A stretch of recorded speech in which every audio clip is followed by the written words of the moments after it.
എനിക്കുറപ്പില്ലല്ലോ. എന്നാൽ എനിക്കുറപ്പുള്ളൊരു യാത്രയുണ്ടല്ലോ.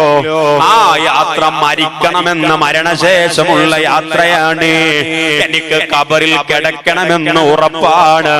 ആ ഖബറിൽ നിന്ന് എന്നെ മഹ്ശറയിലേക്ക് കൊണ്ടുപോകുമെന്നുറപ്പാണ്. ആ മഹ്ശറയിൽ ഞാൻ ഒരുമിച്ച് കൂട്ടപ്പെടുമെന്നുറപ്പാണ്. അവിടെ എന്നെ ചോദ്യം ചെയ്യുമെന്നുറപ്പാ. അങ്ങനെ ഉറപ്പുള്ള എന്റെ നാളത്തേക്ക് വേണ്ടി എന്റെ കയ്യിൽ വല്ല വരുമാനവുമുണ്ടോ? ഉളുഹിയത്തറുക്കുന്ന ഉപ്പമാരുണ്ടോ?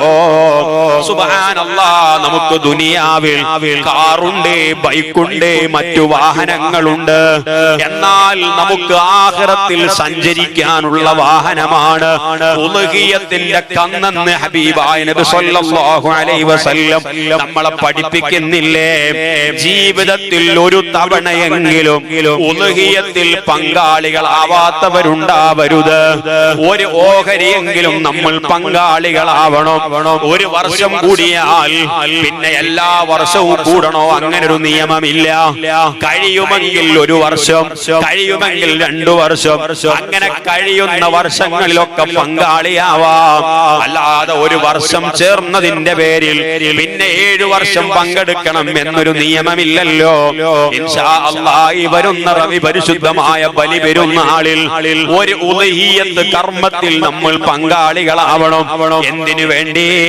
നാളെ ഞാൻ ആഖിറത്തിൽ പകച്ചു നിൽക്കുമ്പോ എനിക്കൊരു വാഹനം വേണമല്ലോ. എനിക്ക് സഞ്ചരിക്കാൻ ഒരു വാഹനം വേണം. അതിന് അല്ലാഹു തആല സംവിധാനിച്ചൊരു സംവിധാനമാണ് പരിശുദ്ധമായ ഉളുഹിയത്ത് കർമ്മം.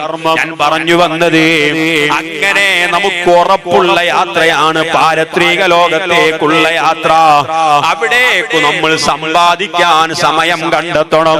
ചെറുപ്പക്കാരെ, നമ്മൾ